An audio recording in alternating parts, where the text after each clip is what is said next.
Which brings up the question, does the president really deserve a second term now in the White House? Ben Cohen, editor of the Daily Banter, joins us now, along with progressive strategist and host of the Richard Fowler radio show, Richard Fowler. Thank you guys for joining us. So first, I want to direct this question to both of you. Richard, you can go first in answering it.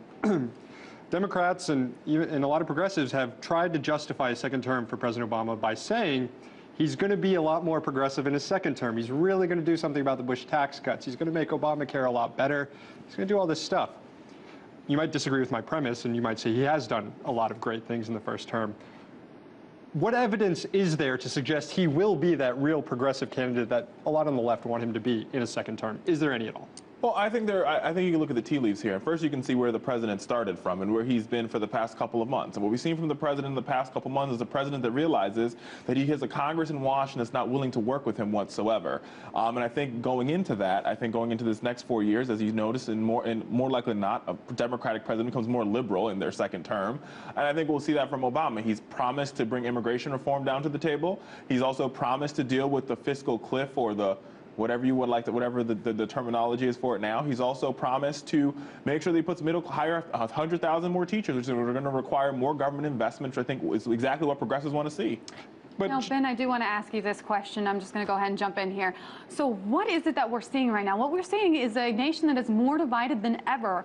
Is this President Obama's fault? Is it the Republicans' fault? Or is it everybody's fault in a breakdown of our democracy?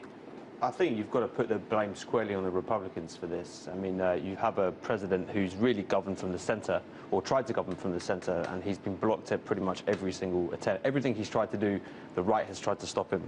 They've cried socialist, they've cried Muslim, they've cried terrorist, they've labelled him as many derogatory terms as you could within American political culture.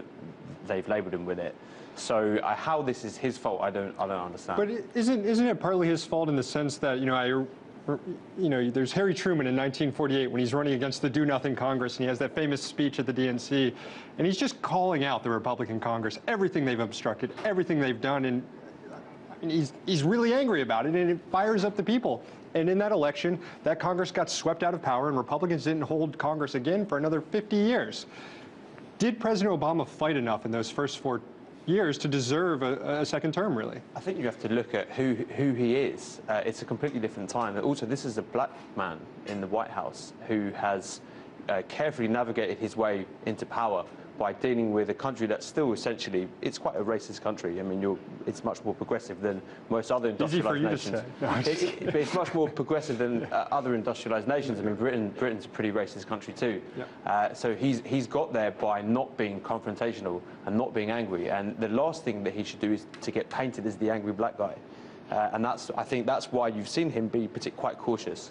Oh, I have to agree here, and I think beyond that, I think if you don't think the president's going to fight for the people, and if you are one of those folks out there watching RT today and you haven't voted yet, you look at the speech he gave last night in Iowa, where he said, all I need for you is to knock on some more doors. I mean, the speech not only did it bring tears to my eyes, but it brought tears to the president's eyes as he was giving his final campaign speech, and the passion that he expressed. And I think if you look at any of Joe Biden's speeches where he talks about what we can do for the middle class, what we can do for the working class, and you realize the alternative of Mitt Romney is going to be disastrous for this country, working class, middle class, and everybody.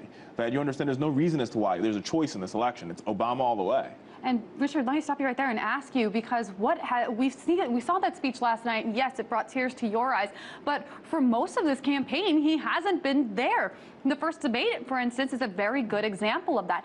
He's failed to really stimulate the immigration vote, the immigrants vote. He's failed to stimulate the youth vote. So in the end of the day, are people going out there to the polls to vote for Obama or against Mitt Romney? I think it's a little bit of both. I think you're right. I think we didn't see the strongest debate performance from the president in the first place that we should have saw. But what we did see from the president was at his acceptance speech at the convention, he told a story. He told the American story, and that American story was interwoven in everything we believe in. In the campaign speech, he talks about how If you pledge allegiance to the American flag and you're not an American citizen, we need to change that in this country. So I think there are those people that are going out to the polls and they say Mitt Romney is horrible and we don't want him. And there's people going out to the polls to this morning that says Obama is what we need to grow this middle class. We've created 5 million jobs already. You give us another 4 years at this, or you give the president another 4 years at this, rather, I think we can create 12 million jobs, more so than Mitt Romney can create. Thanks. Well said, Richard. Richard Fowler, progressive strategist, Ben Cohen, editor of Daily Banter. Thank you so much for coming on. And here now is election moment number 9 of our most ridiculous election countdown.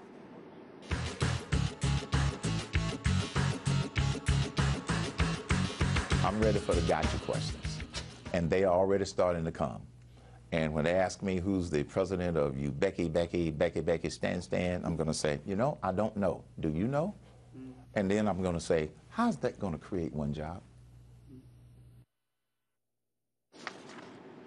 You know, about that, I was going to look up who the president of Uzbekistan is, but I completely forgot. And it would have been a great follow-up out of that clip. Oh, you sound a little bit like Rick Perry there. Oops. Well, at least I'm not saying it Uzbeki, Becky.